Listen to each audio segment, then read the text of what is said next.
Hello everyone, it's me Clayton. I just finished watching the final episode of Season 1 of My Adventures with Superman. So, after the events of the Zero Day two-parter, this whole episode takes place during Thanksgiving, where Clark and Lois get an upgrade on their relationship. Lois and Jimmy and Clark get to basically get the jobs of the Daily Planet that they've been seeking out for the entire season, and where General Lane is revealed to be Lois's father. What a shock. But one thing that I really appreciate about this episode is that when General Lane is revealed to Clark as Lois's dad, they do a good job keeping up the tension considering that not only is the sphere that Lois saw with the evil Superman, not only is it a factor in this episode, but it's actually loaded with kryptonite. And anyone who knows Superman knows that kryptonite is his one true weakness, outside of like a red sun.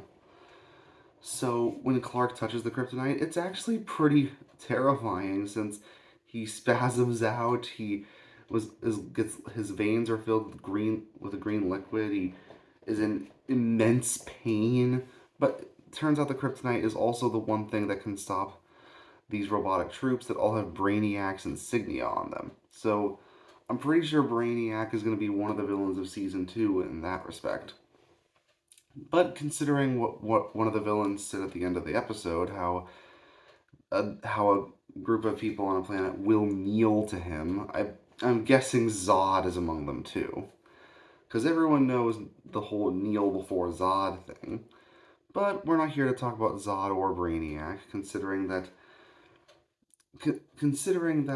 neither one of them actually fights Superman here. Instead, Superman prevents essentially the same thing from Zero Day happening again, with him going onto a ship, fighting alongside Jor-El, who is basically like an antivirus in this episode, and with him using the kryptonite to destroy an entire mothership.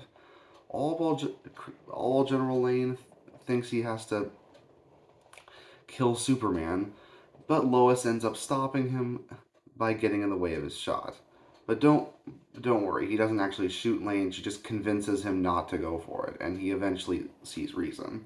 Though he does run away after he calls off Task Force X and Amanda Waller. But I have no idea if we'll see him again in season 2 and if he's going to try to redeem himself in the eyes of his daughter or something. Also, Jimmy sold off Flamebird to the Daily Planet for like millions of dollars, so seeing Jimmy Olsen as a millionaire is going to be quite a change up from the comics. But the changes to the comics here never felt like they were done without considering the true nature of these characters in the original comics.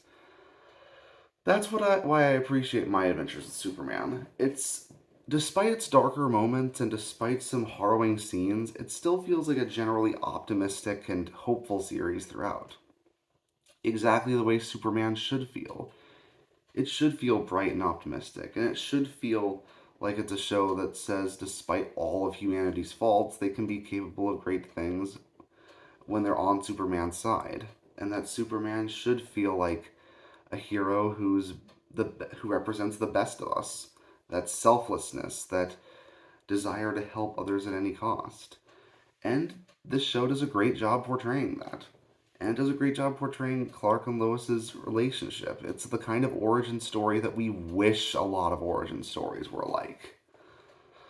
So I generally really loved the first season. I hope the second one comes out at a reasonable time because Studio Mir has really impressed me over the years. With this, their work on Legend of Korra, even their animation work on Boondocks Season 4.